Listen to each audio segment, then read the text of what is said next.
there's some negative energy, if I'm really spilling tea, that never really, like, I never really understood between me and like Johnny Wujek and Bryanboyd. Like, I remember hearing, and I'm just gonna spill this fucking tea. I don't care. Like, whatever. It's been years, and this is the most definitive moment in my life, I guess, and everybody like cares about this. Everybody go. Everybody go. Everybody go. Everybody go. Everybody go. Everybody go. Everybody go.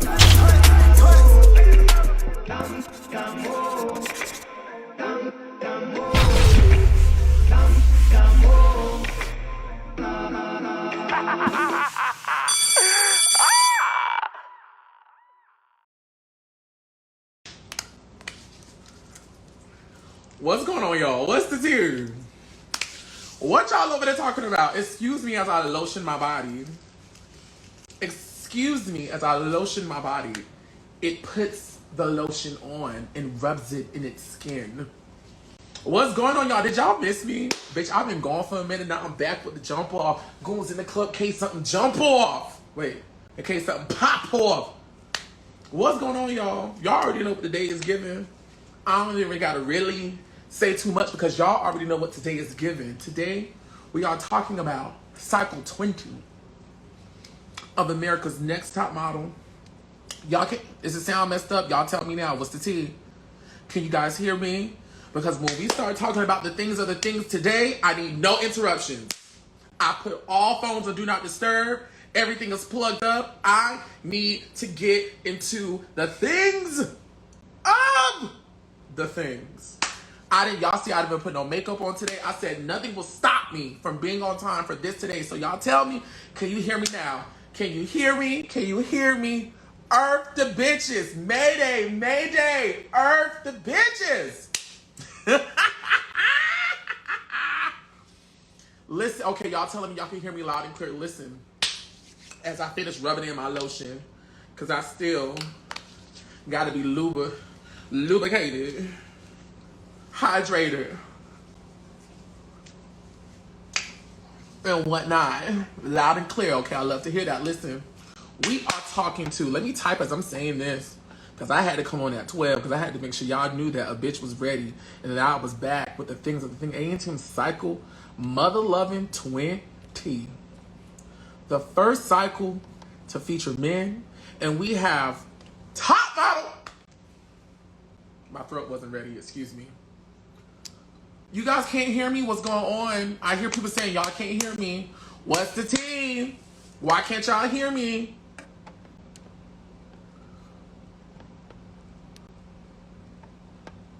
Can you guys hear me? I need you guys to type. Use those fingers and type. Can you hear me? I can hear you. Let me get one more. Okay, listen, I'm just gonna jump right into it. We are talking to Cory from Cycle 20 of America's Next Top Model. Cycle 20, the first cycle to ever feature male contestants. And we are speaking to the royalties of the royalties of the royalties. Now, I'm not gonna lie, I am kind of excited because, you know, I'm speaking to my, I feel like I'm speaking to my sister today, you know. My sister! We just gonna bring him on in. Oh, before I bring him in, listen. So, if you want your question answered live today, you must participate in the badge program that Instagram Live has for us. What is the badge program? But the badge program is a way that you can, I forgot my speech, damn. The badge program is a way for you guys to support your favorite influencers and all their content. And of course, I would love to have you guys, I would love to answer all of your questions, but I just can't. So for those of you who support the movement and support the narrator, all those things, you get a badge. You should see it on your side of the screen. You get a badge, and at the very end, if we have time, and of course we always have time, I'm going to answer your questions as you post them in the live stream, but it's only until the very, very, very end once we're all done. So if you want your question answered live here today from Mr. Cory himself, you must cop the badge, and when the time comes, answer your question. All right, that's enough. Let's go ahead and bring Cory in. I'm drinking black coffee today, guys. Hello. Hello, beautiful. No, how are you, beautiful? I'm good. I'm loving this portrait behind you. And this, yeah, you look stunning. Thank you. Have you ever seen that movie, Jackie's Wasted. Back? Jackie's back. No, maybe I should have. You've never seen Jackie's Back? No. Who's in it? So Jackie's Back is this movie by, oh my God. Now I'm about to, Jennifer Lewis. It's a movie by Jennifer Lewis. It came out many years ago. And it's like this satire about this woman who was a child star and now she's an adult and she's like delusional because she still thinks she's famous and stuff like that. And there's this moment when the guy comes to her house and he's like, you have a shrine of yourself in your house. And she's like, do you think Whitney Houston has the bitches hanging up in her house? A mantra to live by. Yeah, for real. And you've got to honor yourself. You know, you're fabulous. Oh my God, I'm so excited to be talking with you. I'm happy to meet you. Hello. Ew. Listen, the Girls and Scrolls have blown up my everything, my comment section, my mentions, my ats, my DMs, because they are very excited about this chat that I'm having with you today. So I am asking Cory, are you ready to tell the girls the things of the things of the things of Cycle 20 of Top Model? I am ready. I'm a little bit nervous. I kind of know where this is going already. Like, I kind of feel like I know what people want to ask me about. I've also been sort of like peeping on your Instagram and looking at the comments. So I'm like, I'm ready. What is my eye doing? I'm tearing. I'm not emotional, you guys. Look at that. Anyway. I think it's just the one. It's just the one. Anyway. I'm looking like, what's in his eye?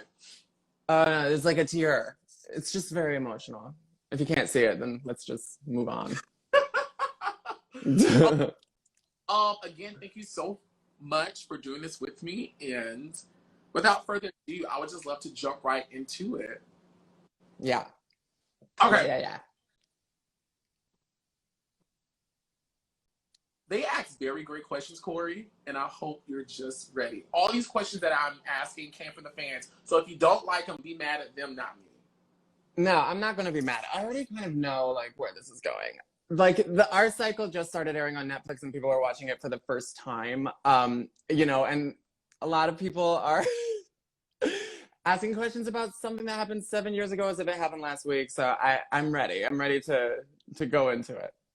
How has it been with the show re-airing on Netflix and you're getting like all this new wave of attention and fans and questions? How has that been for you? That's been wild. That's been yeah, it's like I said, it's kind of weird because a lot of the anger that people have now about like, you know, I guess like some of the judges' critiques towards me, I didn't experience back when it actually aired. So I'm like, oh, now you all are mad. Now you all can see, you know, that there's, you know, I don't know, maybe some things that weren't handled in the best of ways and like all of that, you know. And I'm just like, wow, it's amazing how much we've grown. You know, I think it's kind of a testament to how much we've grown, where we were versus where we are. It's kind of, yeah, it's interesting.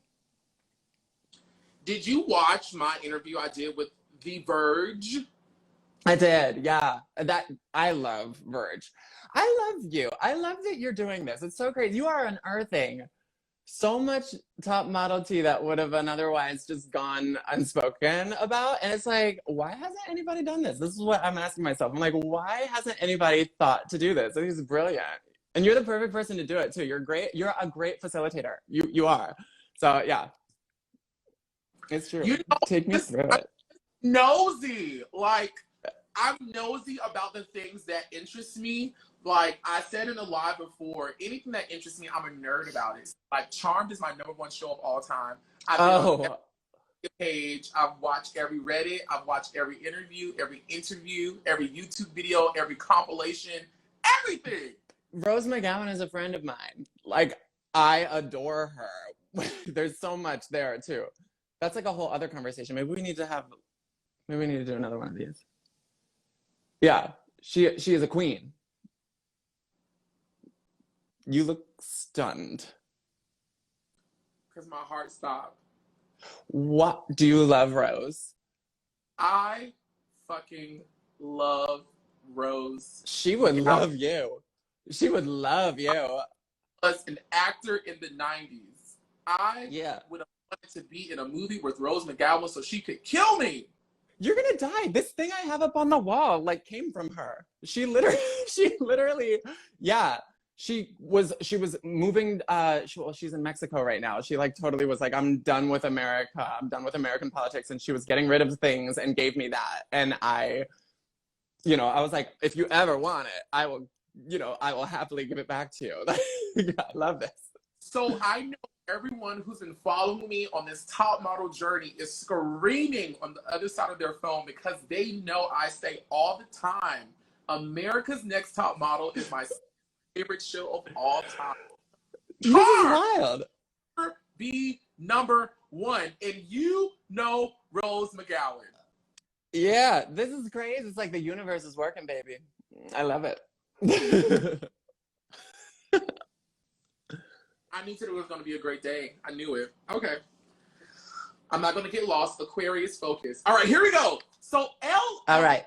to know, what are your thoughts on how Jordan treated Jeremy? Why did everyone seem to oust her? Besides yourself, okay, yeah, we'll leave it at that. What are your thoughts on how Jordan treated Jeremy, and why did everyone seem to oust her?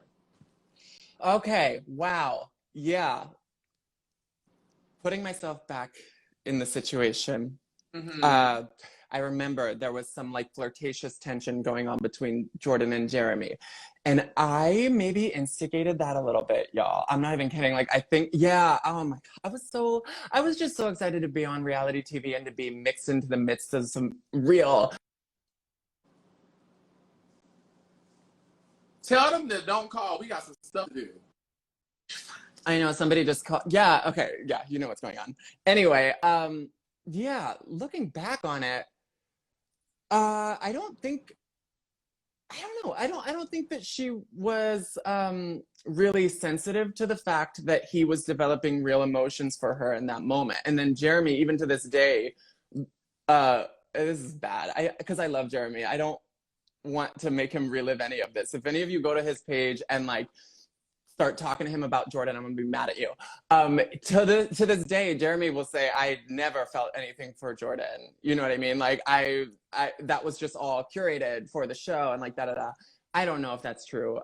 Jeremy is so sweet. Like he's like genuine, you know what I'm saying? And I think that I don't know. I think she had she said it 5 million times. She was married, she got married again, and then she got divorced or some whatever the thing was that she kept saying. I think she was kind of desensitized to like his come on, if there was a come on. And I think that's why she maybe came across a little bit dismissive with him. You know what I mean? Gotcha. Okay. Yeah, I'm gonna questions about, the different relationships that went on during this cycle. But before we get into that, I'm curious to know, because I know if I was a producer of a reality TV show and we have finally introduced guys into the mix with girls and we had sequestered them and said, you can't call anyone, you can't do anything. If I was a producer of Top Model, and we know the producers of Top Model can be as I would have put certain things to see if children would fall for the bait. So I'm asking you, were there any things that your eyes saw during the filming of Cycle 20? Stuff like, oh girl, y'all trying to have these girls up in here doing the things of the things of the things. And you laughing, so I know that's a yes to that. Yeah. Tell me! Oh my gosh. I have to preface, like, we did have free will and free range over how we interacted with every situation we were presented with. So you can't, like, a lot of people have conspiracy theories that reality TV is scripted, but after doing it, I can say, no, it definitely isn't. Why now? No, nobody's calling me all day, and then they're trying to call me as I'm doing this interview with you. Okay. It's just so wild. Anyway, Anyway, yeah, like I feel like they were definitely trying to curate situations and scenarios to get certain reactions out of us, and then it was up to us to either bite or not. And I'm trying to think of an example.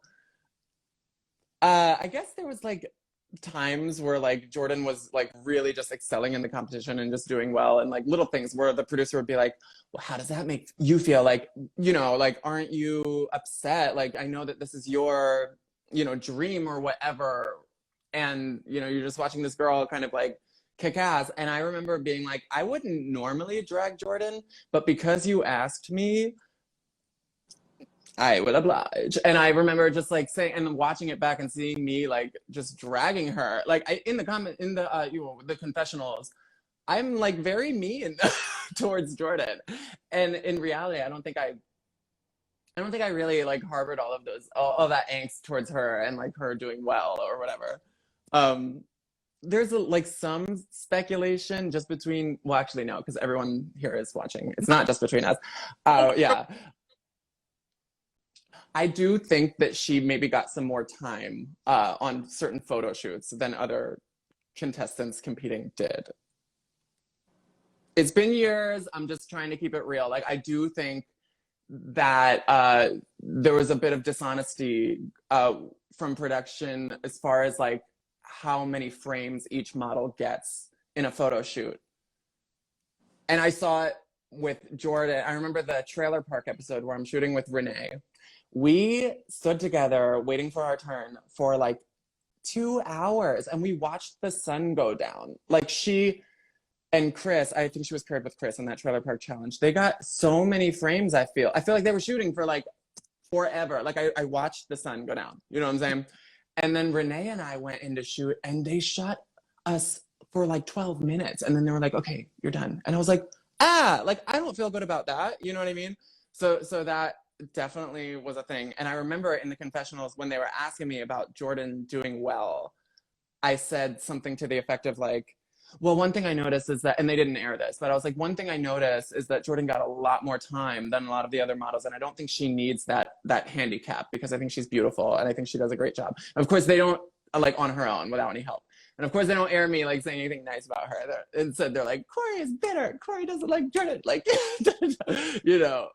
But yeah, I think there, if you know, I over answered. I totally overshared. I knew I would do this. It's so bad. Safe space. You're in a safe place and space. Not really, though. I mean, well, I am. I get, like, it doesn't matter. Anyone who is like 7 years off of the initial ANTM contract is in a safe space to speak their truth. And that is honestly what I experienced. So, you know, there you have it. And that's that on that. Do you think that Jordan, because, you know, the fans like to say a lot of things about pre-selected winners and things like that. Do you think that Jordan was a pre-selected winner? Yeah, I mean, that's pretty much what I'm saying.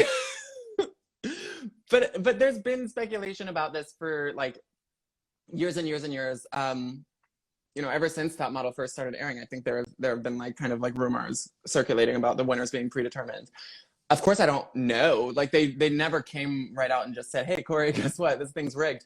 But I'm gonna say like that is my inclination. I mean, I think I'd be stupid not to think that, you know, but it's okay. I'm still, what you need to know is I'm grateful. Like, I'm one of those contestants who, like, I don't harbor any animosity about my experience on ANTM. Like, I'm super just grateful to have gotten to do it, to have had the chance, because I know it's a blessing. It's a rarity, you know. It's not every day like something like that can, you know, happen for somebody. So, yeah. And you know, kind of backpedal. Just a little aside, that attitude that you have will always, and I'm pretty sure you know, will always keep you working.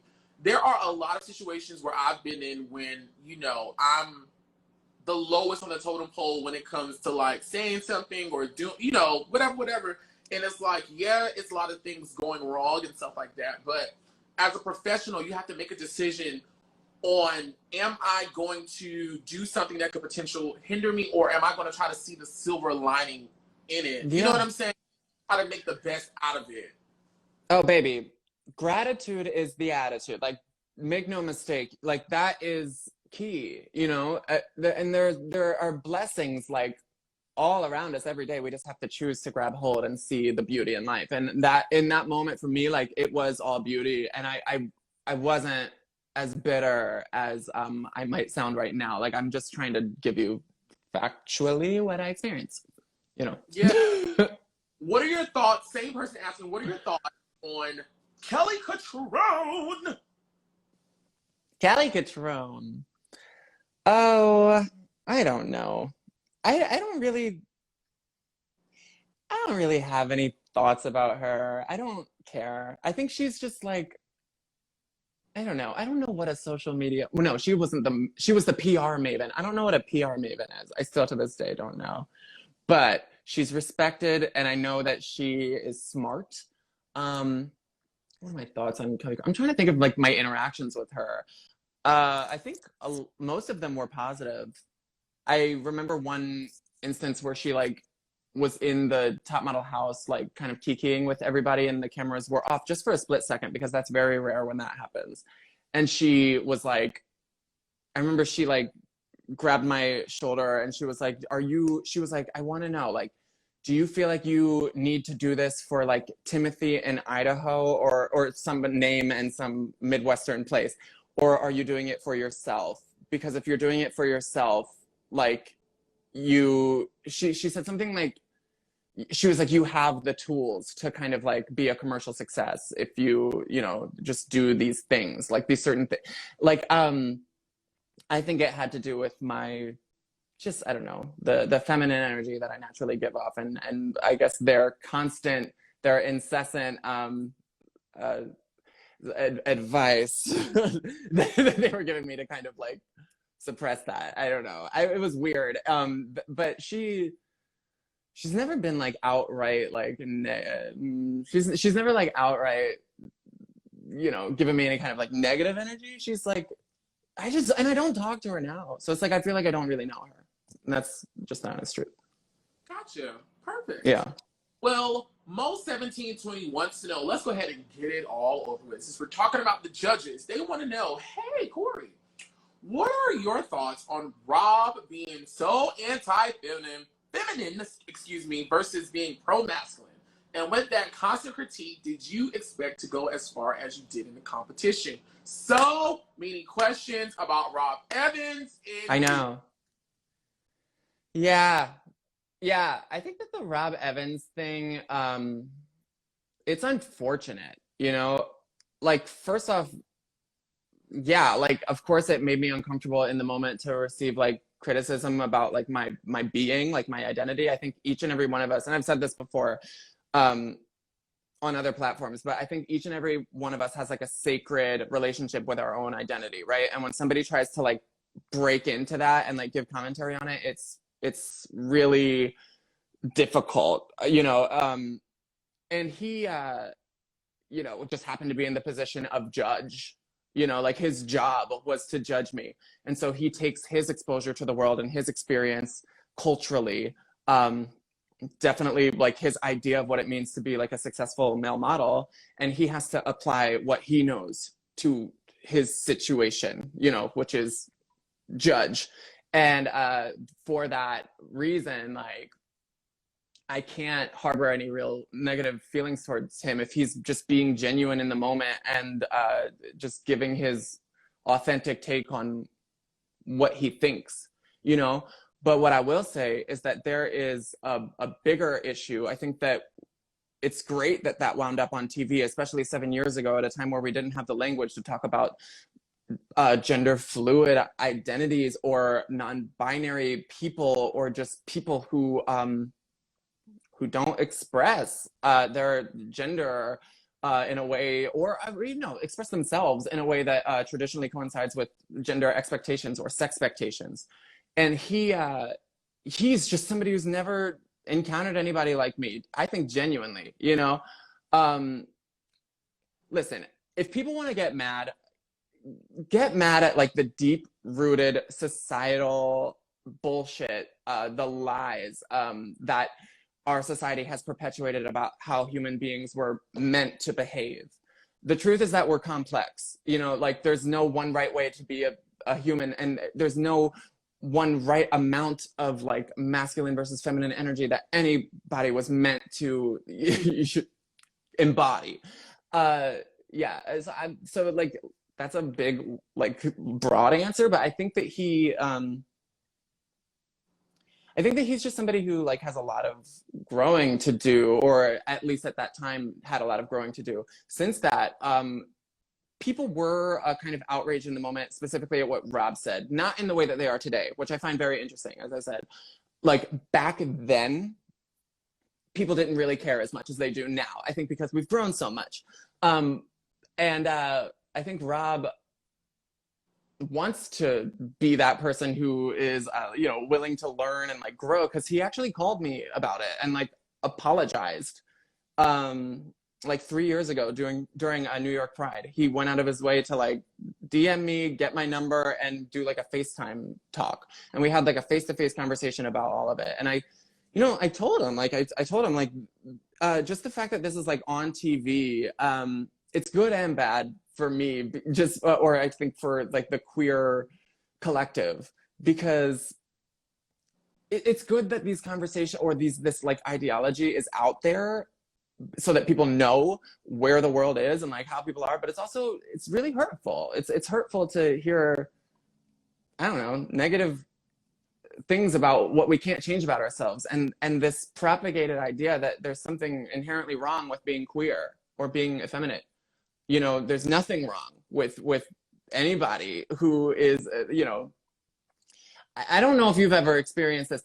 Can I tell you, I know this is a tangent. This is becoming a tangent. Like, I want to say something. There's a deeper problem going on in the world, honey. Ow. Like 2 months ago, my boyfriend and I, this is 2 months ago, we went for a run. We do these like 2-mile runs, and we're always exhausted by the time we're done. And we were just walking, you know, trying to catch our breath in a parking lot. And this fucker like drove up on us in like some red sports cars, douchey car. Like he screams out of his window, you know, y'all are fags. Like men don't walk that way, you know, like, and this is like, and he doesn't know who he's talking to. I'm somebody who has like lived this for like years, you know what I mean? And I'm just like, and on a televised platform for the world to see. And then in just my day to day, like just trying to get through a run, literally just trying to walk a little bit to catch my breath, and I'm exhausted. I ignore him. My boyfriend wants to turn around and like, you know, pop off. I'm like, no, like we have to be chill. You know, I don't want to show him that like we are weak to this kind of behavior and that we're going to respond, you know? So he's like, all right, whatever. The guy revs his engine and like speeds up. He's like about to hit us. He's about to run us the fuck over. This is 2 months ago. This is like, anyway, it gets worse. He like stops right behind us, and then he screams again, y'all are fags. Like real men don't walk that way. Straight, like keep your head down, keep walking. I remember us like having this conversation, and he like skids around us, stops in front of us, and I noticed he has a son. Like he maybe was like 6 or 7 years old in the passenger seat of his car, like with a Happy Meal, you know what I mean? And he's like learning, absorbing. The kid was like smiling and like laughing, like, look at my cool dad, look at what my dad's doing. Hyper masculine machismo guy, a black guy, by the way, at the height of the, you know, the whole George Floyd thing, where there's like just socio-political unrest and people are marching in the streets. And I was one of those people who lent my voice to say, no, this is wrong. Like Black Lives Matter, all of that. And I just see this black man with his black son, literally just, you know, they're just out there like spreading hate and like da. And I'm like, okay, you have no idea who I am. You have no idea. And this is the thing with Rob and people like Rob, who just harbor all of this negative ideology. I don't know where it came from. You know, it's societal. It's like rooted in us. It's rooted within us. It's ugly. It's bigotry. It's hatred. It's whatever. Prejudice. And what we have to do as queer people is kind of like be the bigger people. That's like kind of like what we gotta do. I know I'm like ranting and you haven't spoken in a long time. What, like, talk to me please, because I'm gonna like go off. I'm like gonna cry. Like, like I hate it. Like I just. You know, people may tear me up for saying this, but I'm going to say it. Say and it. I don't give. Speak your truth. I'm going to speak about my black people because I'm black. I'm black and I am gay. I am of the black experience and I am of the queer experience. Us black people would never find rest in this country and in this world until we stop making gay, queer, lesbian, whatever a thing. There is no way we can march our black asses up and down the street saying free this, justice for this, whatever, but you have a problem with a gay man and his partner walking, not bothering anyone. We will never find it because we don't know how to give it. Not all of us, not saying because not all of us are guilty, but the ones who are guilty of it, the Lord will never shine down upon us because we have yet the compassion and the understanding we're asking from our other counterparts, our other different color skin counterparts in this world. We won't get it from them because we have a problem with the people, the queer people living their lives and doing their own things. It will never happen. Yeah. It's just like, it's just heartbreaking. And where are you from? I'm from Philly. I'm a Philly boy. I should also note in this that I am actually half Black. My mom is Ghanaian and Nigerian. And so I'm especially sensitive to this kind of thing. And everything that you just said, you know, it like makes me well up with tears. I hate it. And and I'm trying my best, as a lot of queer people are, to be open to hearing the stories of these people, these like fucking hateful people. And like Rob is one of them who I want to talk to. And I continuously been open to talking to about like all of this because it's not, especially when it's on TV, you have a brilliant opportunity to educate and to, spread awareness and truth, I want to break down the science of it all right fast before I break down the science. The Lord gives those people the right. He gives people like you who know how to handle it the right way. Because if that man would have pulled up behind me and my boyfriend as I was walking, Miss Bill with an X would have unleashed the chemical X on him. You went Powerpuff Girls? Was that a Powerpuff Girls reference? Yes. I love you. I love you so much. Listen, I don't play those games, especially when it comes because I'm not going to bother you and you're not going to bother me. I would something sugar and spice and everything nice. Unleash the chemical on his ass. So we ended up, guys. I didn't end. I'm sorry. Let me get this next part out. People have to understand the world. There is a difference between sexual identity, sexual preference, and everything that comes with that. There is a difference between sexual identity, how you identify, how you feel yourself, what you are attracted to, and all the things that come along with that. Yeah. For example, I can be a straight man who loves the color pink and is attracted to a trans woman. That does not mean that I'm gay, but that's a whole science lesson that the girls have to do their own. Girl, you done got me excited. Girl, it's true. Tell him about himself. I haven't seen him since, and we, and I'll tell you the sad truth about it. Like, we were scared to go into that lot. We would change our route. We started running a different. So I think a lot of the time, that hyper masculine machismo straight guy who feels like he has to prove something in the moment and wants to pop off and yell at somebody for just being themselves.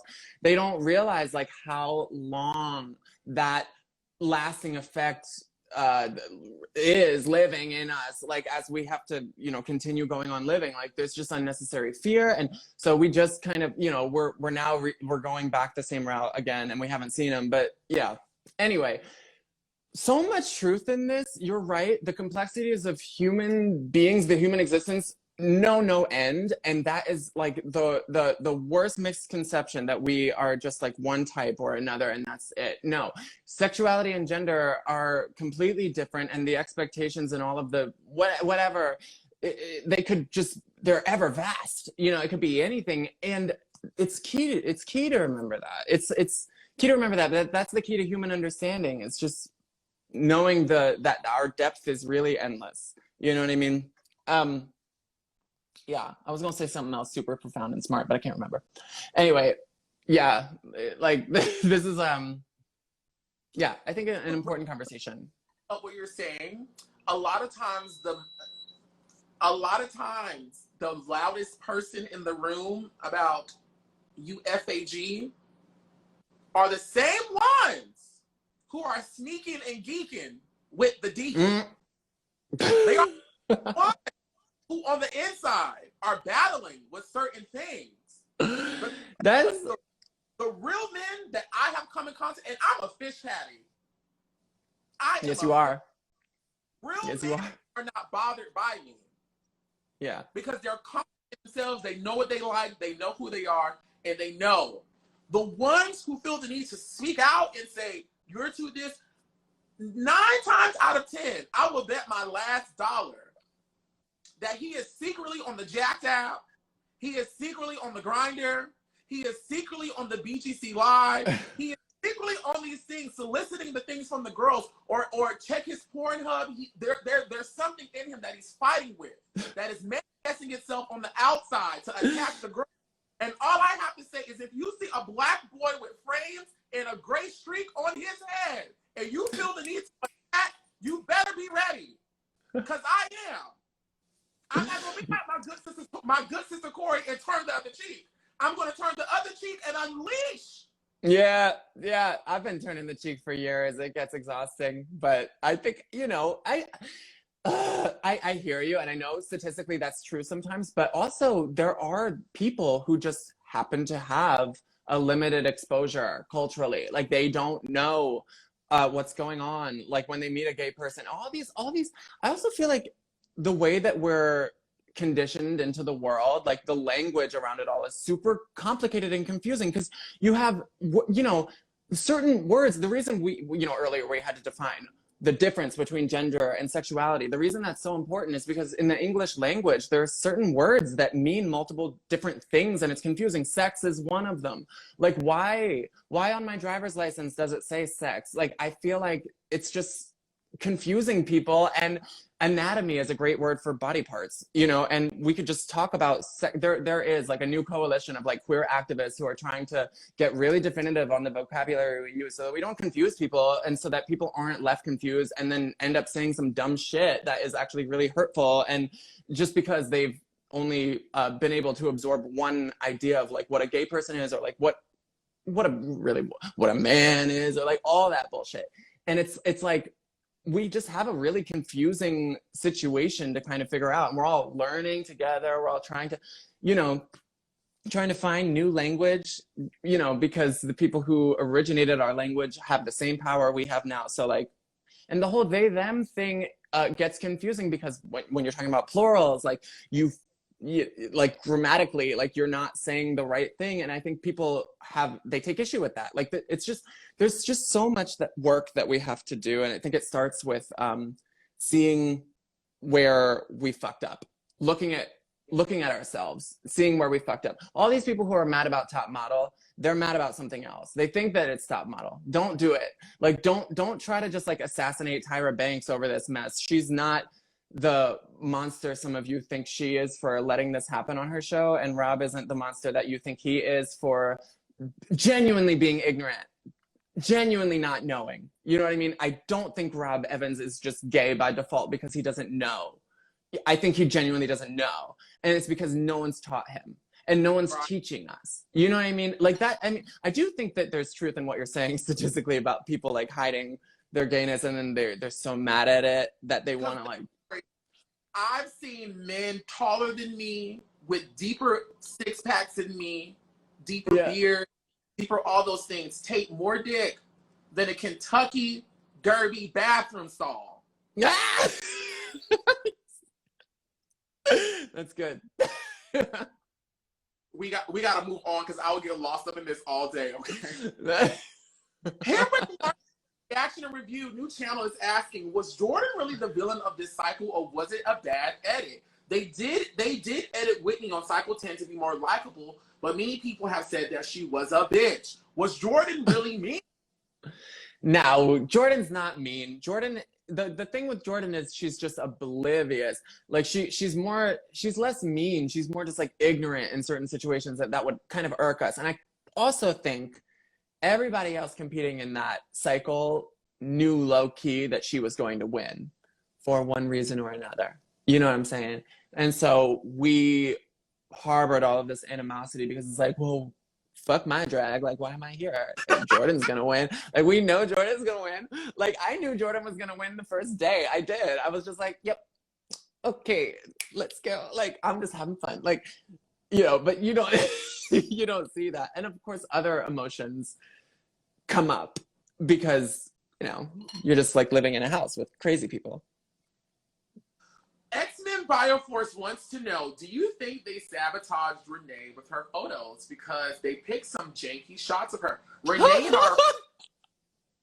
and I are from the same city. She's from Fort Lauderdale. I'm from Fort Lauderdale. And I remember seeing her, and I went up for Renee. And I, you know, just thought, I was like, oh my God, they're giving Renee such a hard time. And I felt like they were trying to purposely perpetuate this idea of Renee being in Jordan's shadow. So do you think they sabotaged Renee with her photos because they picked some janky shots of her? Oh my God. Renee brought her actual model portfolio because she's one of the few of us who had a modeling career before ANTM. I didn't. She brought like her photo, and I remember sitting on her bedroom floor in the house, looking through her photos and being like, "Whoa, you are beautiful. These shots are amazing. I can't believe we haven't seen any of this like on the judges panel. Like when I'm looking at their photos of you, it's just like this is not the same girl." And I think maybe some of that has to do with the lack of time that we were given. I don't know. Obviously, how can I pretend I know like their photo selection process? And like, I wasn't there and nobody was like, hey, Cory, like we are rigging this. Again, it's all speculation, but her, you know what I mean? Like no one's going to just come right out and like, that's why I think it's funny when people ask contestants, like, what's the real tea? I'm like, they didn't want me to know either. Like I was kind of kept in the dark, but from what I know about Renee's modeling ability and like how beautiful she is, and looking at her portfolio that she brought like prior to the show, I was like, damn, this is very different. But can I just say, please, the photo shoots our season were not good. They weren't. I was so excited to be on Top Model because I saw so many like amazing photo shoots that came from that show.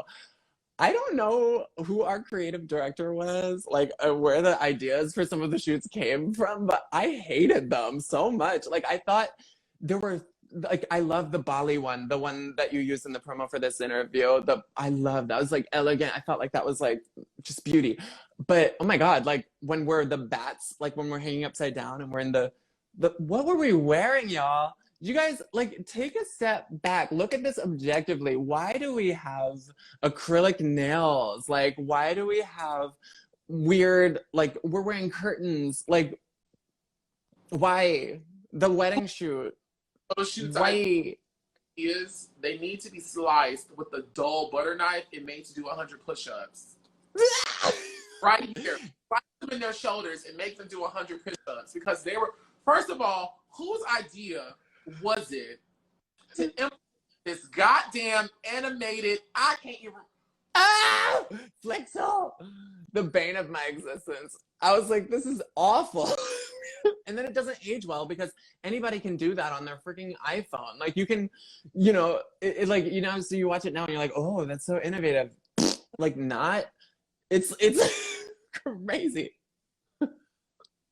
And I love Top Model. Like, I love it so much. You have no idea. Like, I was a super fan before going into this. And some of the photo shoots they did, like, before our season were just so amazing. And And then even after our season, they had some really cool photo shoots. I look at ours and I'm like, oh, wow. Like, yeah, give me that portfolio. I didn't go to any agency with my portfolio from Top Model because they would have been like, what are these photos? Like, what? I don't know. The worst that commercial. The commercial would never be something that you could use to be cast off of. Are you kidding me? And I'm like the gender fluid model, so I'm like, this is my gig. Woo! I got this one in the bag. But in reality, the way it was done, there was no sophistication. It was all that was so tongue in cheek, like camp, like it was like we're making fun of cross dressers, and I was like, this is just bad. Like this is just not like. Yeah, there's a lot of that for me. Like for me, it's like the actual art, like the actual, you know, yeah, no, awkward. So awkward. Help. Like, X-Man Buyer Force wants to know, Tyra Banks brought you back on Cycle 21. What was / is your relationship with Tyra and Top Model after your season? I don't have a negative relationship with Tyra. I don't talk to her as much as people might think that I do. If I'm being honest, like we haven't seen each other since that, you know what I mean? And our rapport, like our conversations between one another have only existed solely in like Twitter DMs and Instagram DMs. I don't have her number. And it's so crazy because like I don't know, like I'm like a hardcore supporter of Tyra's. Like I will defend her you know, and still to this day, like to no end. Because I think that I think that like in spite of everything anyone could ever say about her and Top Model and like how like cringeworthy it can be sometimes, she has always been somebody like who is dead set on reshaping the industry standard of beauty, right?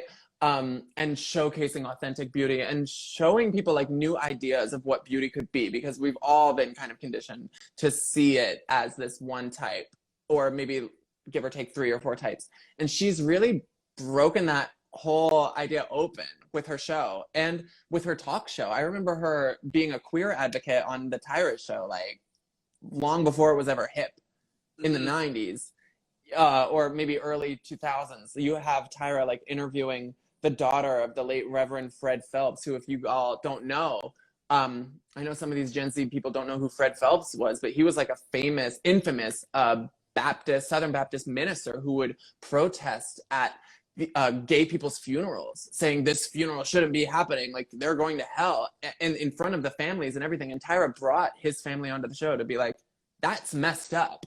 You all need to stop doing what you're doing. And Tyra, she never, like, I don't know.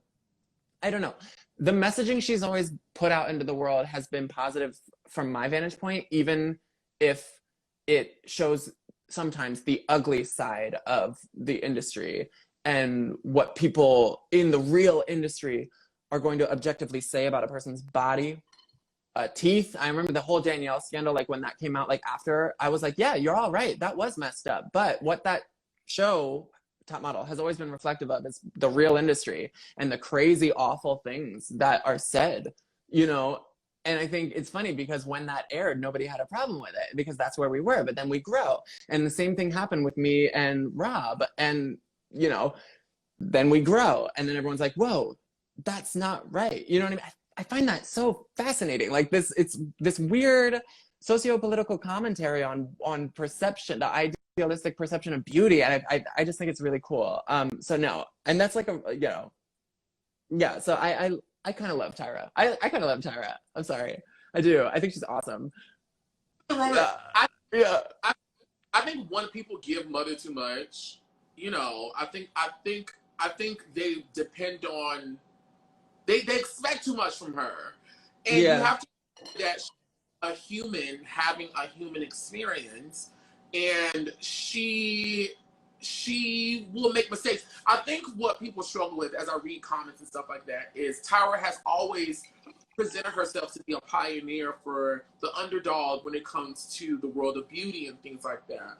But as we hear stories, and I'm sure you've heard of them, you know, as we hear certain stories and more people say things about her, it becomes hard for people, not for me, because,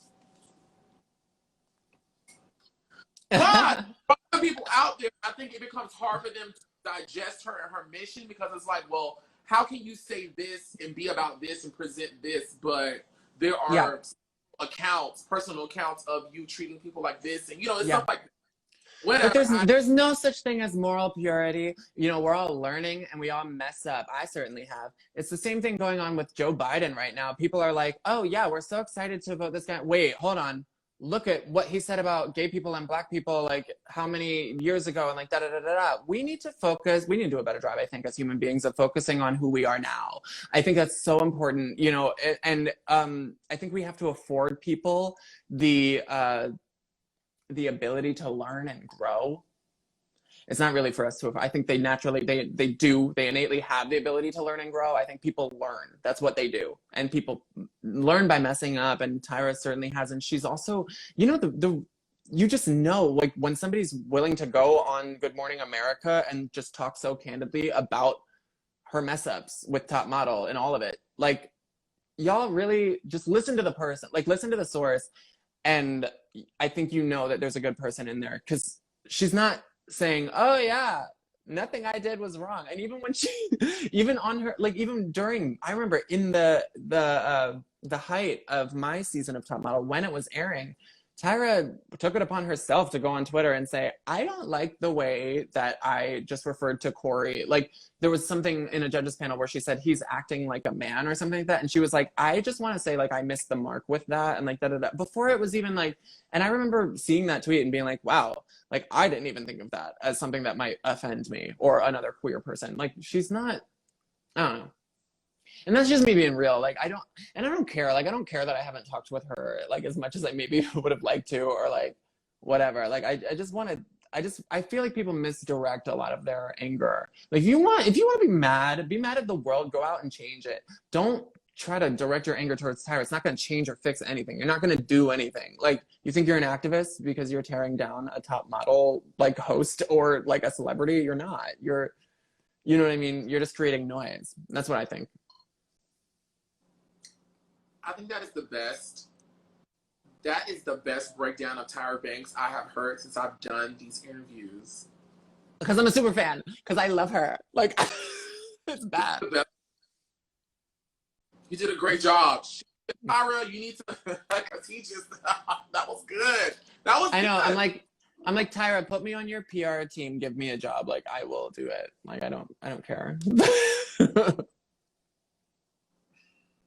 And you know, a lot of times, you know, at one point in time, people were coming to my page and was like, "Oh my God, you don't like Tyra," and I'm like, "Well, one, if you guys watch anytime I do any of these interviews and people begin to talk about the TV, I'm just listening and I'm just reacting to what I hear, but I never take a side because I've never met the lady before a day in my life, so I don't have any personal experience with her. I'm only experiencing her through other people experiencing her. So, you know, it's not fair to me. Like, oh, Tyra did this, or Tyra did that. You know, no matter how many people's stories match up or whatever, I still can't say, oh, Oliver doesn't like Tyra. Listen, I will always say Tyra presented my #2 favorite show of all time, and Top Model has influenced a lot of many things. Yeah. Me still to this day, like a lot of things that like I still think of, remember of, and it came from that show. So despite whatever, I still have to give her credit. And then outside of that, I still have to give her a credit for her being a human. The lady is human. She's not Jesus Christ. I love that. And you know what? I put Christ up on the cross and hung him. He just gagged y'all. 3 days later, y'all didn't put up like that. I think it's also important to note that, well, I don't know. I think it's true for you, but or else you wouldn't even have these girls on your show. But this is not to discredit anything that any of the other girls have said about their real experiences with Tyra. Like, I actually look at that and I'm like, that's valid. But I would wager to say that Tyra would also look at that and say, that is valid. You know what I mean? And I think that's important. You know, I just, my heart goes soft to people who actually see like the error that they may have made and want to do something about it. And that's what I'm feeling with Rob, because like that's what he did, and that's how I feel with Tyra, because that's how she speaks. And I just, I don't know. I want to see the good in people. I think it's important to see the good in people and to like, always remember people are here learning the same way that you are. We all are. We're all learning together. Yeah. Now, were Jordan and Chris more or less unbearable than what their edits were showing? You've already answered about Jordan. What about Chris? Oh. I didn't gel with him during the experience. And I'm just like, I'm somebody who's very protective of my girlfriends. Like, I'm like a mama lioness when it comes to my friends. And when I saw the manipulative behavior in terms of like him and Nina and like just didn't like it. I was like, that's my girl. I don't like, and I'm still like that. Like when I'm any of my girlfriends will tell you, like, I'm overprotective, and if I see you in a dating situation that I don't think is good for you, I like want to be that good for. I know it's like sometimes that's too much. So like, sorry, like I've lost friends over it. I just care. I care a lot about like the well-being of my girlfriends, and I want them to be all right. And Chris, even if he's not a bad person, I don't think he's a bad person at all. But I think that he was it was weird. Like he was trying to like use Nina like as a narrative for him, and I was like, I don't think I like that. And then after he like, so like it really, my anger came to like just an insurmountable measure when he left the show. No, when Nina left the show, and he like tried to put this like necklace over her and say like I love you. And I was like watching that as like a friend of Nina's, just like, no, like something broke in me. I was just like, I'm gonna yell at him. I remember thinking in my head at that judges panel, the next chance I get, I'm gonna scream at him. And then I did. Just, I wish I had it. I can't control it. I love my girlfriends. I feel like, we owe it to them as queer people, like the girls who are in your corner, like we owe it to them to make sure they're okay. Like I love my girls, and I wanted to defend her, and I hated the way that she left, because the last thing that she heard was him saying I love you. And I was just like, I hate that you took her chance to be on TV and tried to tried to wrap it up into like a narrative that had to do with you loving her, and when you did it, like, you just didn't. It's just like wild. I was like, I hate manipulative people, because they're like, not a lot of the time, like when you are you can't see like their intent, like, you know what I mean? Like they work behind the scenes, the manipulative ones, and they change shit up, and they're like, I don't like that. But I like Chris now. Like we've totally talked about it and ironed it all out. It's fine. But I'm just talking about me in the moment, I remember watching it because Cory, I don't know if you can tell now, I don't play with men. Gay, straight, bi, whatever. I don't play with men. I am a man. I will swallow you. It's just, I don't play with men. And I'm watching it. I'm like, you know what's going on right now? Nina, you don't see the trade. Thank you. Girl, the trade is playing with you, girl. I hated it. It's like girl, you let play with you, and now you going home. Like I couldn't even stomach it. You know what I mean? I'm like, girl, you're a star. Like you have to like have your moment. What about you? And that's why I was like, I just lost it. You know what? I was like, you know what? I'm actually glad I'm glad they showed this on TV, because y'all girls gotta stop letting these men play with y'all for your blessings. Listen to Oliver Twixt in 2021. Fuck the trade. Yeah, and you might every now and again need your gay to be that fairy godmother to tell you like this is fucked up, because in the moment you might not see it. Yeah. Cory, I don't play with men. I don't. No, you can't. You can't give them an inch. They'll take a fucking mile. That's what they do. Yes.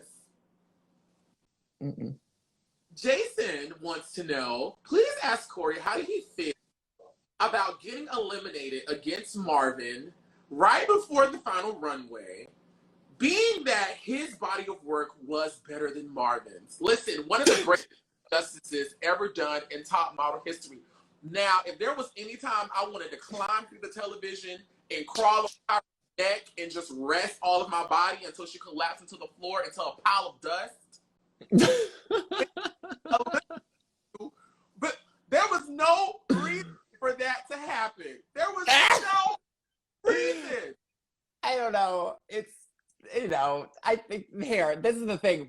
When you said, you asked the earlier question, like, did they curate dramatic situations? Like, that would have been one. I should have immediately went to that, because come on, like, and everyone knows it. Like, you don't do a last minute elimination right before the finale that everyone's been anticipating, unless it's like, you know, a curated moment. Yeah, that's yeah, I mean, you saw it, and it was exactly. I actually was surprised that they showed it the way they did, because that was what it was, you know. And I think that's why people were mad about it. What you didn't see was me.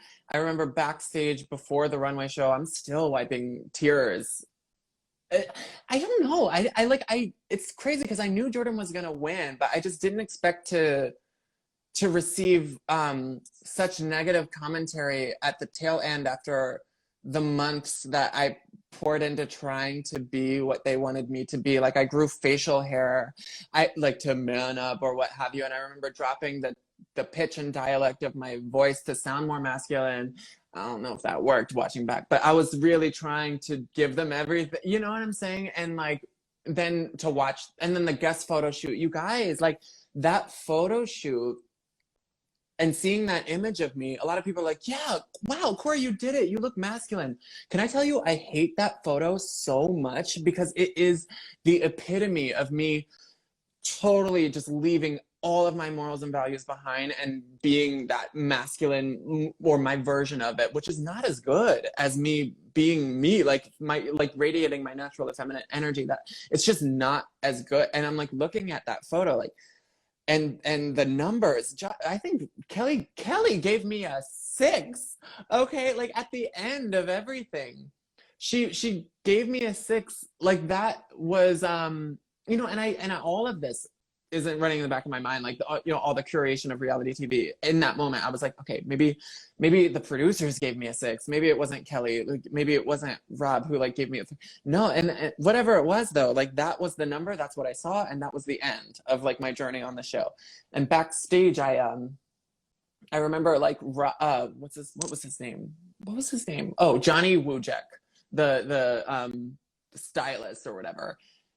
He was like not very sweet to me. Like, after I got eliminated, like he was kind of an asshole. Like, he was like, Cory, you gotta play the game. He was like, you gotta play the game. And I'm crying, like looking at him, and he's like, no, you gotta go out on the runway and you gotta play the game. You gotta play. And I was like, who even are you? I was like, you haven't spoken to me much this whole time. You know what I mean? Like, he doesn't, like, there's some negative energy, if I'm really spilling tea, that never really, like, I never really understood between me and like Johnny Wujek and Bryanboyd. Like, I remember hearing, and I'm just gonna spill this fucking tea, I don't care, like, whatever, it's been years, and this is the most definitive moment in my life, I guess, and everybody like cares about this.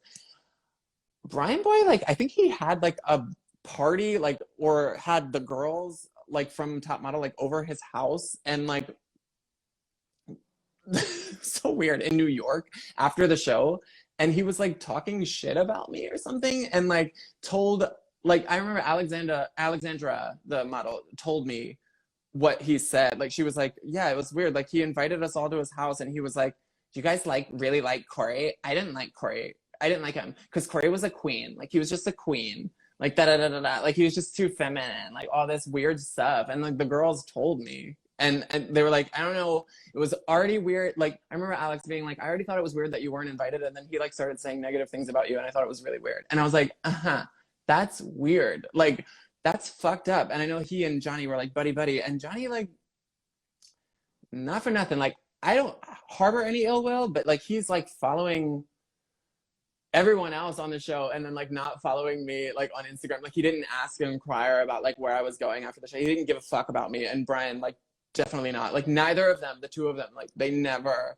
they were just like whatever, like goodbye. You know what I mean? I found that very shady. I don't know.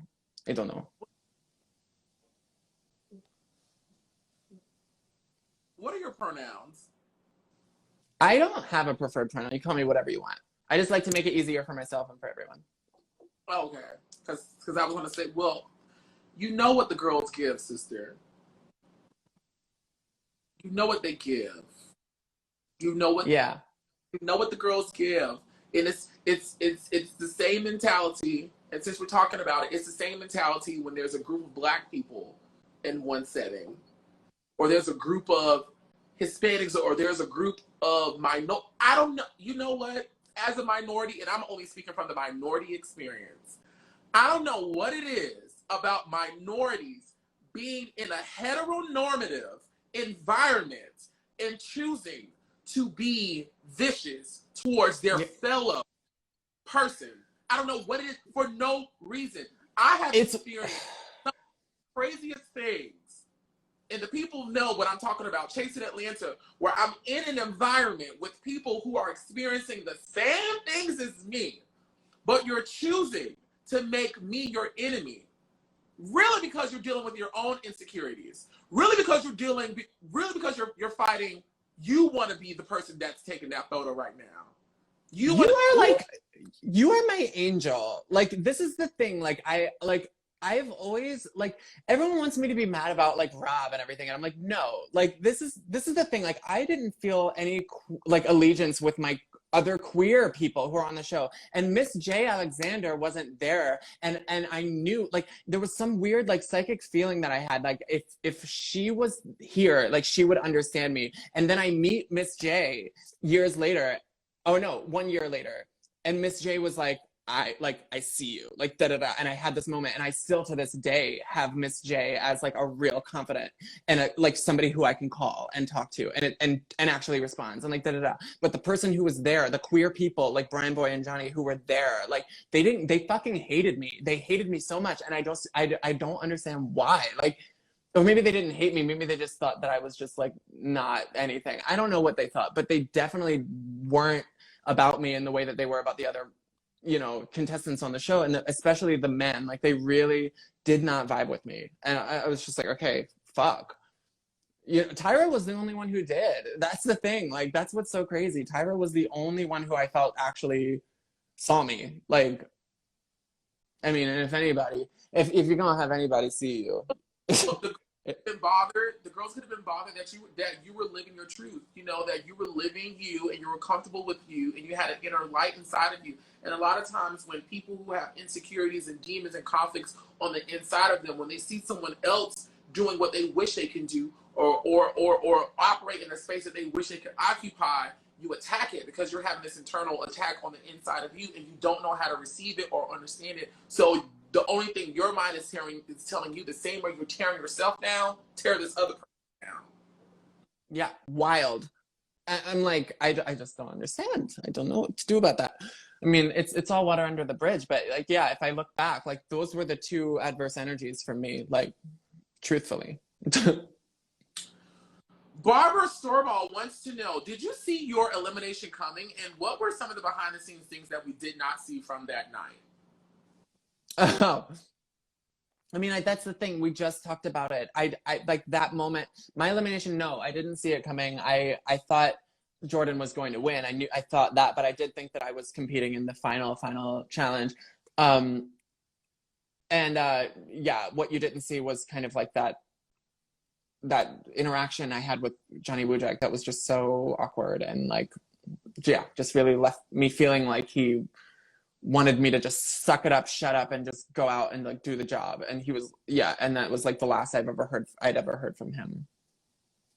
Louise wants to know, if there was another All-Star season, would you do it? I would do it, but I would ask a lot of questions. Like, I would be very I think I would just be very forthright in like, you know, investigating like all of the things, all of the like what it would mean contractually, I guess, and how like all of the, I don't know what they would tell me, and like whatever, so that might ultimately lead to me not doing it, but I would try to figure out what the hell is going on before doing it. So I saw this random question down in the comments, and I was like, I've never heard of this, but let me just ask him because I don't know, and I'm curious to know what he says. Omar Ben, and this is from YouTube, he typed, I heard that Tyra spat on you off camera. Is this true? No. What the fuck? I don't know. Spat on me? Do you know I would have, if that, I love you. If that had happened, I would never, that's like the ultimate gesture of disrespect, I feel, especially on reality TV. I mean, I think I had a flashback of watching New York's, or no, Pumpkin spit on New York and Flavor of Love. I was like, no, like that is the relationship ender. Like I would drag that bitch if that were the case. No, Tyra's not spitting on people.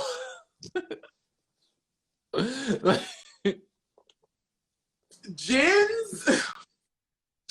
I don't know how to say this last thing, but they're from YouTube. They're asking, ask him about being on the Real Housewives of NYC and what is his connection to them. Yeah, I did a few episodes of the Real Housewives of New York. I love Sonja Morgan. She's a friend, and she's trying to you know, bless Sonja Morgan's heart if y'all know who she is, because she's been working for years on getting her fashion line like out there and like for it to be more prominently retail. And she's had so many struggles, and the pandemic was just another one. The fashion week prior to the pandemic, I walked for her, and that's when we really got to know each other.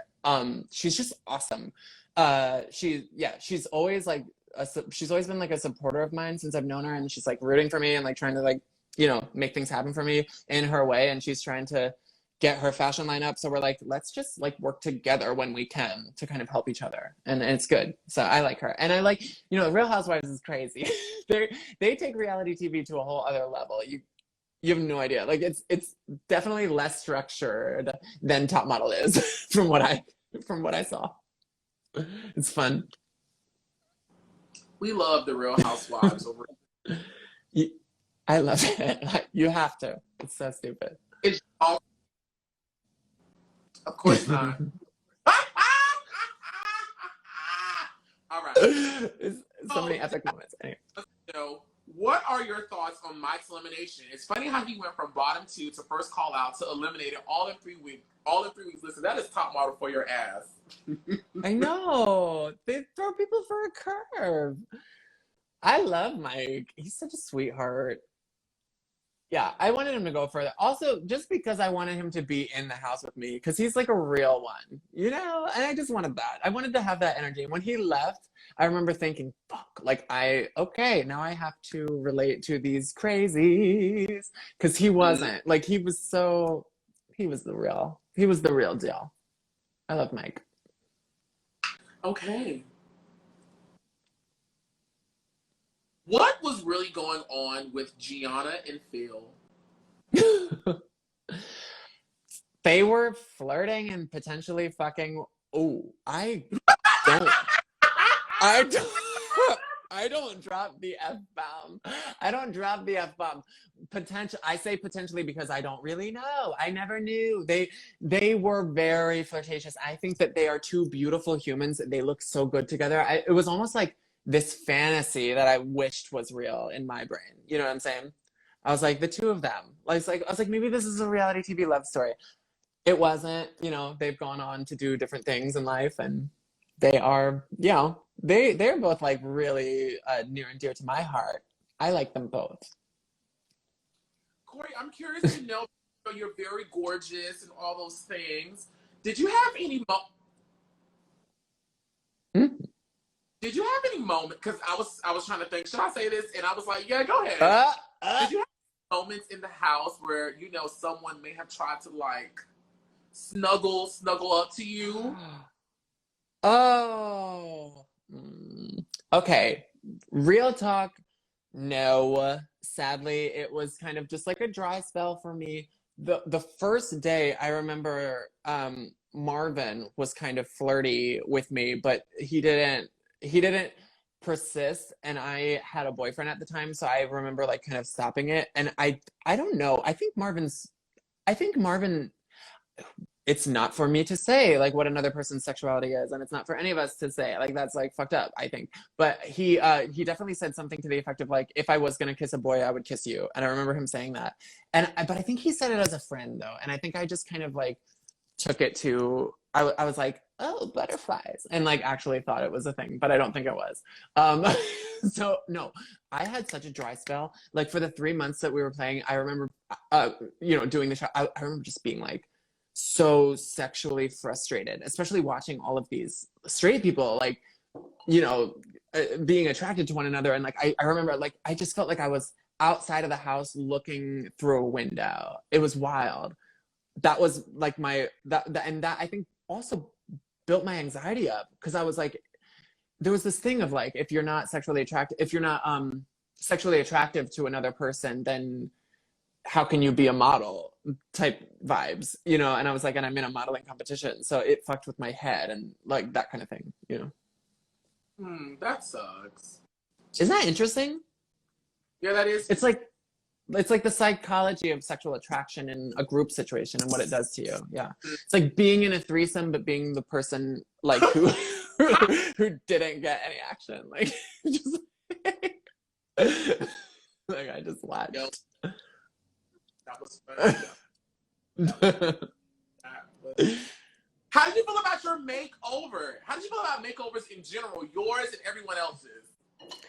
Well, we all anticipate this as like a dramatic point in the show, an iconic point in the show. And I knew it was coming, but I didn't know I was gonna be bald, and that definitely threw me for a loop and sucked. I was very poor before Top Model, and like when I went on the show, and I remember I was cutting my own hair and it was uneven and there was like nothing I could do about it. And I remember sitting in the makeup chair before a photo shoot, and a hairdresser being like, I don't know what they're going to be able to do with your hair. They'll probably just have to shave it off. And that's all he said. And like, that's the only illusion I had that I might get my head shaved bald. And then it happened. So yeah, that kind of sucked, but it was kind of fierce at the same time, because it was like, when you're left with nothing, like it makes you feel like spiritually like awake or something in a way that you never have been before. Like, I don't know, like when like my hair was a crutch, not really, more like my cosmetically, like I had crutches that and my hair was a part of that, I guess. And when it was gone, I was like, I don't know, but it's fine. I probably was over emotional. Like I was probably like more emotional than I really was. Like I probably was like, oh, the cameras are coming, let me give them a moment. I probably like, I don't know, because it's 7 years, but I think I played up my tears for that. Mm-hmm. Yeah. I was more of a bad bitch than I think I let on. I think I wanted to look more vulnerable and sad. That's just the real, I don't know. No. I really say that it's your truth. It's your truth. Yeah. What moments that you wish were shown on television? He was like, oh girl, why didn't they show that? Why didn't they? Yeah, like why did they? About filming that did not get shown on television. I can't remember. When something happens that long ago, I look back at it now and I'm just like, that's what it was. I guess that's what it was. I don't know. It's really escaped my memory, because they're not going to show the stuff that I talked about, like the shady stuff about the competition, like, like people getting more time in photo shoots. They're not going to show that. So I'm like, I don't know. Like, I don't know what I would have wanted them to show. Because I think that, honestly, Oliver, I think I was depicted in a positive light. Mm-hmm. I was. And I think that's what happens when you just kind of like throw yourself to it in authenticity and you're not trying to like do anything extra for the cameras. I really, like, I mean, short of posing like a certain way when you see it coming in, like I remember like trying to like make sure like my angle was right, but not my personality. I was never like monitoring or editing my personality. And so I think everything that came out was just everything, you know, I do. Tell us some of the things that happened to your career after you left Top Model. Like, what did Cory do, and what are you doing? Please brag. Please brag. Oh, this is the moment. No, I did some cool stuff. I've done some cool stuff. I'm proud. I am, and it wasn't. And I'm most proud because it wasn't easy, you know, to get where I am now. And I had struggles and real struggles that I never thought like I could ever have. Like, I guess I'll tell you. I'm all right. So I get off of Top Model, and I'm with this guy, and we put a down payment on an apartment, but then that all falls apart, and the relationship like goes to shit. So I moved to London, thinking I'm gonna be a high fashion model in London. Fuck you, because this guy was very like, how dare you? He was like, reality TV is stupid. I would never do reality TV, and like in the height of my being on TV, trying to make me feel like shit about it.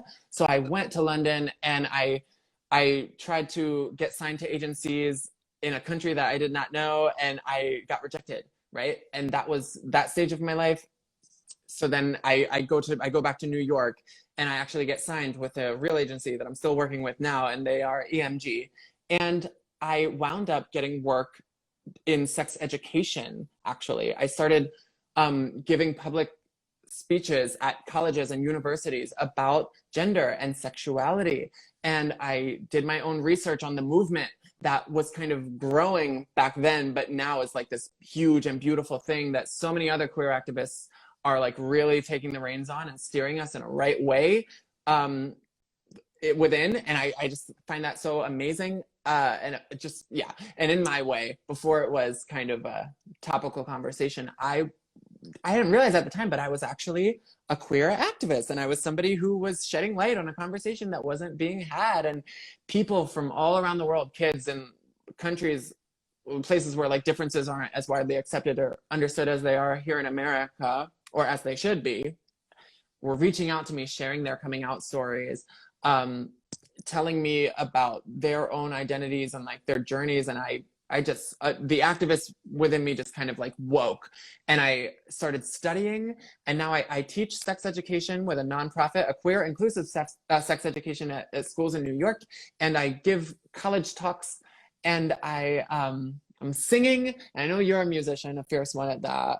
So I'm making my own music, which I love. And I sing also professionally with like a New York event band. Have you ever seen those like fancy 15-piece wedding bands that do like corporate events and all that? So I'm with Hank Lane Entertainment. I'm doing that. And I'm, you know, modeling still actually, and working and loving my life. And yeah, like everything that I do, it's kind of like, it carries this undertone of just be yourself with reckless abandon. Don't give a fuck what anybody has to say about it. Like, you're right. You're beautiful. And I that's the messaging I want to put out now. And in the future, I'm hoping to do more of that. That's it. Yeah. But that is beautiful. And if you ever have a song that you have any space on and you would love to hear me, just send it my way. Oh, honey, we can work remotely. I think we should actually, because you're brilliant. You are. I've done my research. I think you're fabulous. You emanate that unapologetic, like feminine, just badass energy that it's just such a rarity, and it's just so fucking beautiful when it's real. And I think so many people try to put it on and they just can't. And you are the real deal. And you're literally like, you're like my sister. Like, we should be talking more, you know. Well, I will send you my number and we would get into the things of the things. And because the next time you go on a walk and a bitch roll up in I'm gonna say, Cory, stand right here, and just make sure you're standing behind me. Oh my God. We got to make it a teaching moment, Oliver. I'll talk. Oh my gosh. We'll find a happy medium where we can give. Oh no. Don't do it. Don't fight. Cory, I don't play that shit. Oh no. I don't stuff for it. I don't play. It's bigger than us. It's bigger than us. It's the whole consciousness of the whole world. You know what I'm saying? It's bigger than us. If you can remember that, because in that one instance, if you get into a physical altercation, that's going to define what it is for them forever. And every person they come in contact with and the story they tell, we can be better. We can forge this bridge of understanding in the heat of the moment, as difficult as it is. There are ways, and I love you though. Like, part of me, there is a part of me, I'm not gonna lie, there's a part of me that wants to be able to be like, Oliver, go fucking like do your thing. But no, we can't. We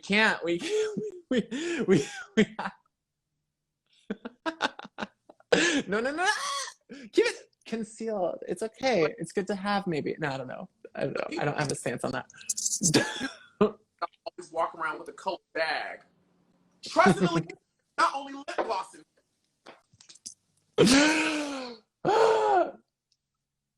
It actually opened up a whole deeper conversation about like gun control between me and my boyfriend. I was like, maybe we should carry, because I was scared. We weren't sure if Trump was going to get reelected or what. Oh my God, you fucking bitch. You don't play. But this is so sad to me, actually, seeing this. But this also, it's about survival. I don't know. It's really hard for me to give like a political stance on this or like a real stance on this. Honey.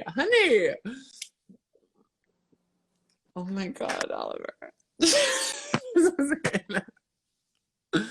is like real. This is real. This is so real. This is so sad. You motherfuckers. You fucking prejudice, bigoted people around the world. You're pushing us to this. This is what you're doing. Oh my God, what do we do? Hola, ¿cómo estás? Help. Like, how do you say help in Espanol? Anyway. But it won't be ayúdame. It will be ayúdalo. Help them. Help them. Because I'm about to a lot of confusion. No. Anyways, guys, this is the time where you guys who have caught the badge during this chat get to ask your question live with Cory while he is here. So how it works is you get a badge on your screen right now. If you want to get a badge and get your question asked live with Cory Wade here, you get a badge and I will see your question next to your badge and I will answer it. So those of you who've already got some, go ahead and do it. When I say stand behind me, stand behind me. All right. This is awful, but also amazing. Oh, you motherfuckers. Okay. I love you.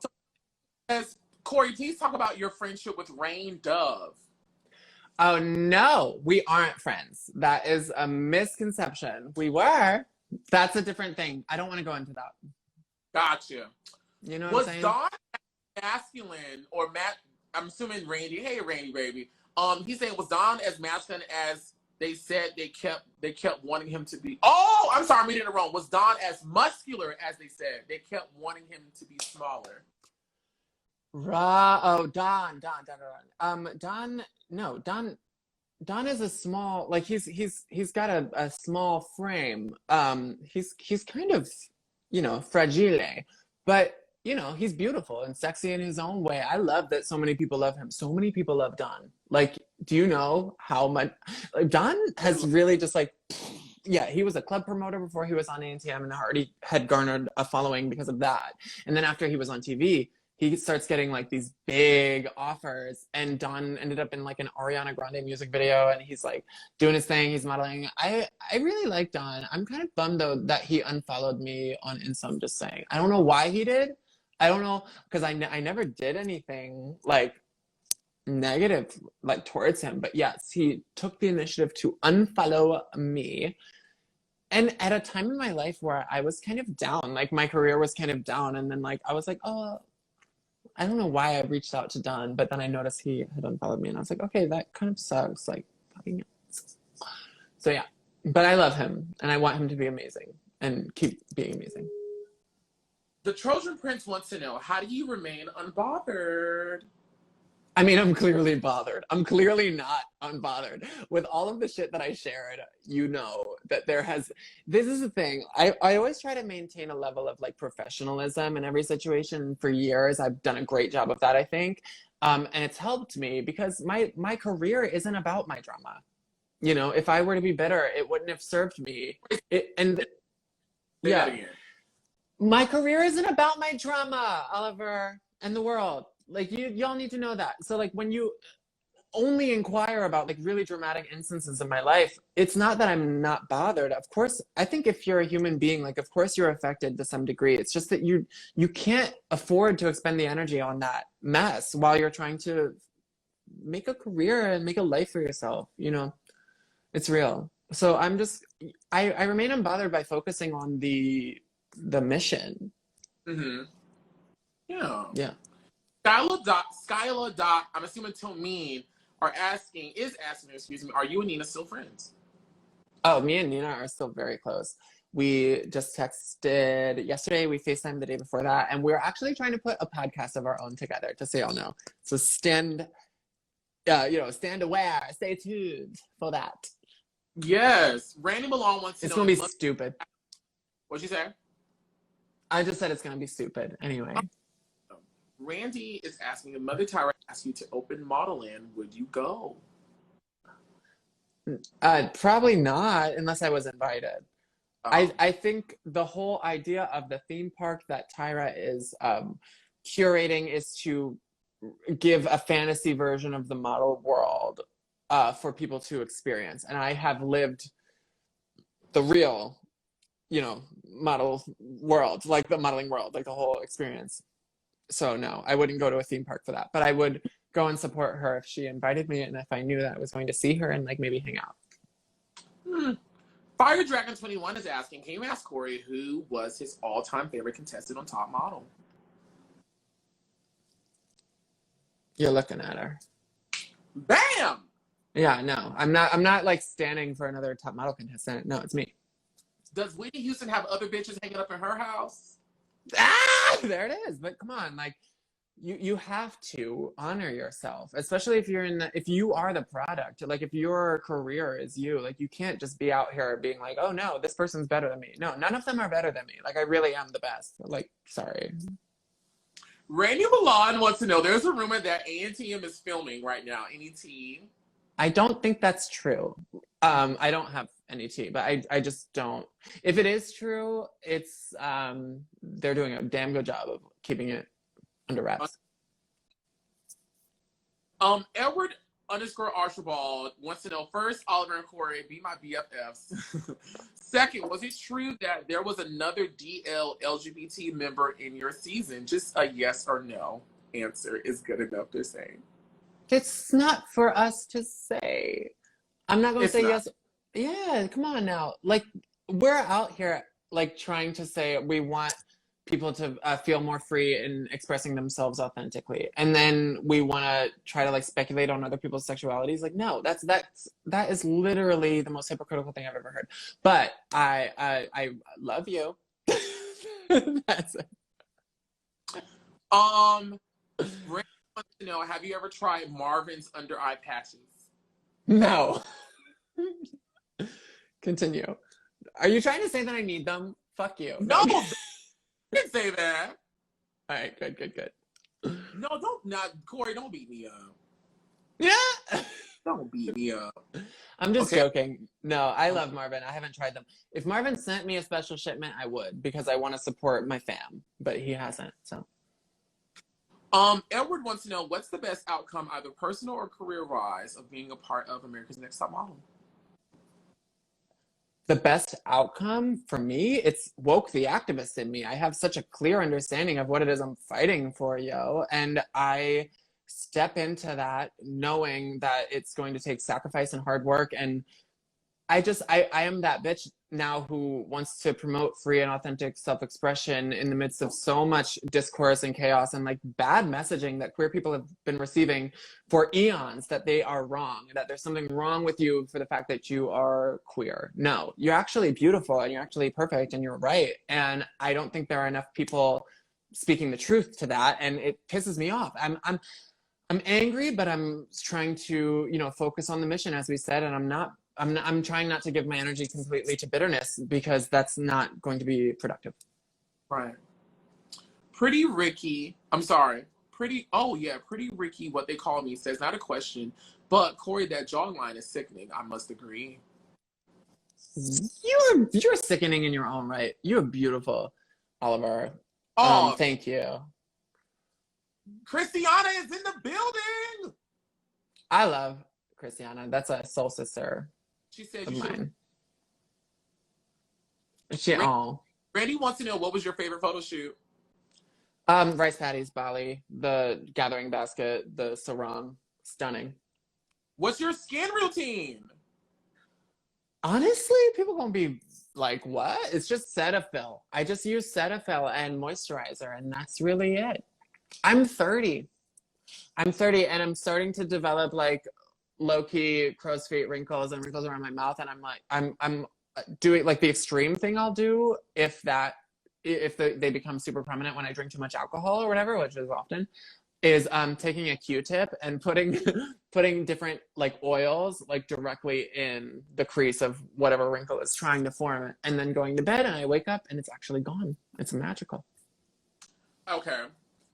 Beautiful. I'm actually gonna try that my damn self. You should, yeah. And like people who put oil all over their faces really worry me because they like that. It's a super intense hydration that could create like breakouts, like for real. So if you're putting it in the places where you need it and like strategically placing it, and then just going to sleeping on your back, that'll do wonders. And the last question I'm gonna ask you, I'm gonna ask you more questions.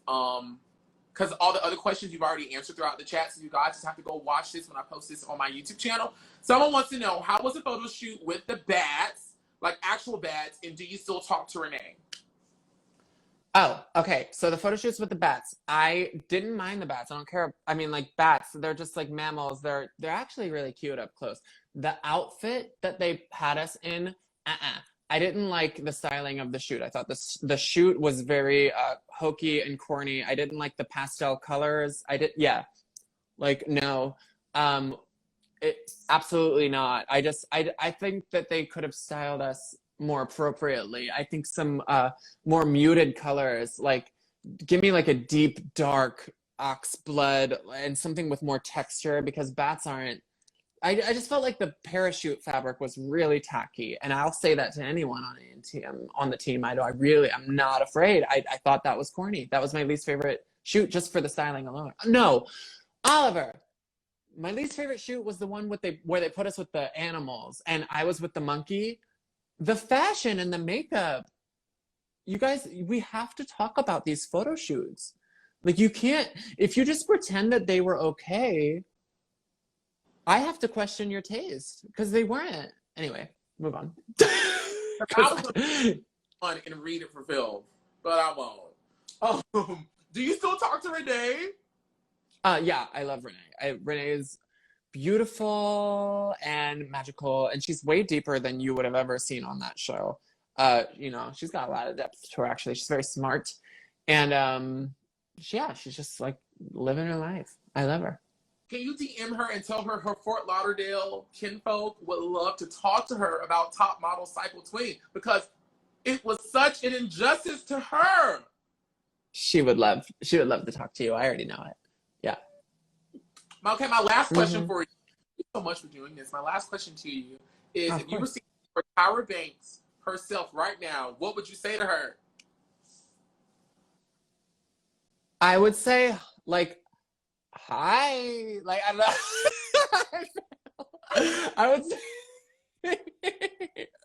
I would say, just like, I would say, Tyra, like, what's really going on? Like, can we just have a drink? No, she doesn't drink. So it's really difficult because I'm such an alcoholic. So I think it's very hard for me to I would just be like, can we just talk? Like,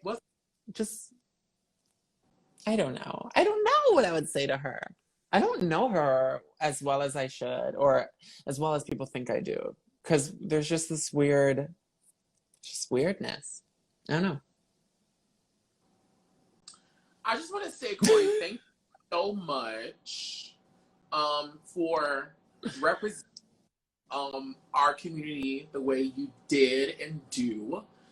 Being a younger girl watching you on Top Model, it was very inspiring, you know.